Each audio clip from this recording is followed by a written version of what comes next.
한미 양국이 미사일 지침 개정 협상을 조속히 추진하기로 했습니다. 북한 지하시설 파괴 역량을 구축하는 차원에서 사거리 800km 미사일의 탄두 중량을 현행보다 더 늘리는 방향으로 협의됐는데요. 네, 사드 배치에 이어서 미사일 지침 개정까지 한미 양국이 북한의 도발에 신속히 공동 대응하는 모습입니다. 청와대 취재기자 연결하겠습니다. 김혜영 기자. 네, 청와대 윤영찬 국민소통수석은 한미 양국이 사거리 800km 미사일의 탄두 중량을 늘리기 위한 미사일 지침 개정 협상을 조속히 개시하기로 했다고 밝혔습니다. 문재인 대통령은 오늘 새벽 NSC 전체 회의를 마무리하고 정의용 국가안보실장에게 이 협상을 즉각 개시하도록 미국 측과 협의하라고 지시했습니다. 이에 정 실장은 맥메스터 미 백악관 NSC 보좌관에게 전화해 공식 제의했고 우리 시간으로 오전 10시 반쯤 맥메스터 보좌관이 동의의 뜻을 전해왔습니다. 이에 한미 양국은 최대한 빠른 시일 내에 미사일 지침 개정 협상을 개시할 예정이라고 윤 수석은 전했습니다. 정부는 지난달 한미 정상회담을 계기로 사거리 800km 탄도미사일의 탄두 중량을 현행 500kg에서 1톤으로 늘리도록 한미 미사일 지침 개정을 미국 측에 제안한 바 있습니다. 이에 양국은 당초 올해 하반기에 열리는 한미안보협의회와 한미통합국방협의체에서 5년 만에 지침 개정 여부를 협의하기로 했습니다. 북한의 도발을 계기로 북한 지하시설 파괴 역량을 구축하기 위한 한미 간의 논의가 급물살을 타게 됐습니다.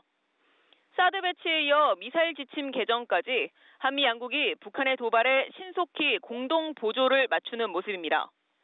청와대 관계자는 중국이나 일본 측에 사전 협의가 됐느냐는 질문에 필요한 조치라면 꼭 사전에 얘기할 필요는 없지 않느냐고 반문해 사실상 협의가 되지 않았음을 내비쳤습니다.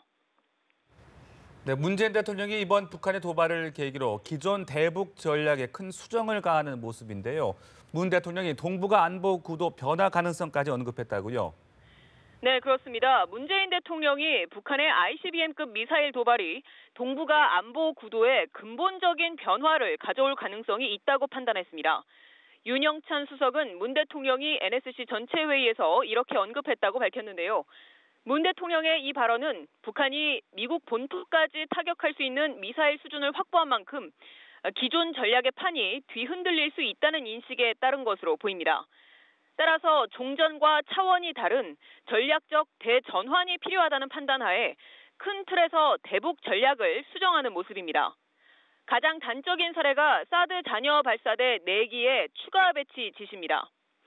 당초 문재인 대통령은 박근혜 정부의 사드 배치가 절차적 정당성을 갖추지 못했다며 사드 배치 이전에 환경 영향 평가를 먼저 실시해야 한다는 입장을 고수했습니다.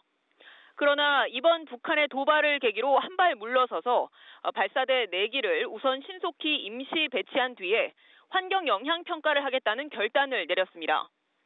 북한의 도발에 규탄 성명을 내거나 무력 시위를 해왔던 정부의 기존 대응 기조를 고려하면 이례적인 강경 대응입니다. 이 과정에서 우리 측은 미국은 물론 사드 배치를 완강히 반대하고 있는 중국에도 문 대통령의 사드 배치 지시를 통보했습니다. 청와대 관계자는 시점을 정확히 말씀드릴 수는 없지만 우리 조치 상황에 대해서 중국에도 통보를 했다고 말했습니다. 문 대통령은 사드 배치 외에도 우리 정부의 독자적인 대북 제재하는 물론 우리 군의 독자적인 전력을 조기에 확보하는 안도 적극 검토하라고 지시했습니다. 한미 양국 간 미사일 지침 개정 협상도 독자적인 대북 대응 차원으로 볼 수 있다는 게 청와대 관계자의 설명입니다. 이러한 대북 강경 기조의 선회의 기류는 청와대 관계자들의 발언에서도 감지됐습니다. 한 청와대 관계자는 북한 도발이 대북 협상 전략이 바뀌는 계기가 되겠느냐는 기자의 질문에 북한 미사일이 ICBM으로 판명될 경우 레드라인의 임계치에 왔다고 평가할 수 있다고 답했습니다. 지금까지 청와대에서 전해드렸습니다.